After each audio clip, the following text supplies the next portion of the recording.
ಪಠ್ಯಕ್ರಮ ಮುಕ್ತಾಯಗೊಂಡ ಬಳಿಕ ದ್ವಿತೀಯ ಪಿಯುಸಿ ವಿದ್ಯಾರ್ಥಿಗಳಿಗೆ ಮನೆಯಲ್ಲಿಯೇ ಪರೀಕ್ಷೆಗೆ ತಯಾರಿ ನಡೆಸಿಕೊಳ್ಳಲು ಅವಕಾಶ ನೀಡಲಾಗುತ್ತಿತ್ತು. ಆದರೆ ಈ ಬಾರಿ ಯಾವುದೇ ಕಾರಣಕ್ಕೂ ಪಠ್ಯಕ್ರಮ ಪೂರ್ಣಗೊಂಡಿದೆ ಎಂಬ ಕಾರಣವನ್ನು ನೀಡಿ ಪದವಿ ಪೂರ್ವ ಕಾಲೇಜುಗಳಿಗೆ ರಜೆ ನೀಡುವಂತಿಲ್ಲ ಎಂದು ಶಿಕ್ಷಣ ಇಲಾಖೆ ಖಡಕ್ ಆದೇಶ ನೀಡಿದೆ.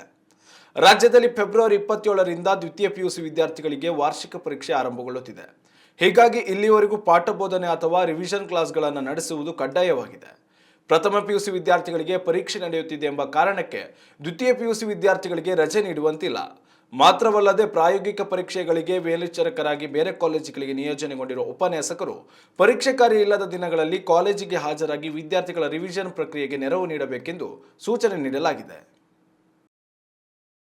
ಉತ್ತಮ ಸಂಸ್ಕಾರಯುತ ಶಿಕ್ಷಣದೊಂದಿಗೆ VSS English medium CBSE school Udupi Muddur.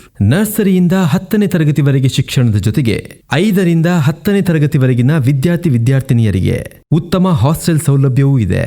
ನಿಮ್ಮ ಮಕ್ಕಳ ಪ್ರವೇಶಾತಿಗಾಗಿ ಈ ಸಂಖ್ಯೆಗೆ ಕರೆ ಮಾಡಿ.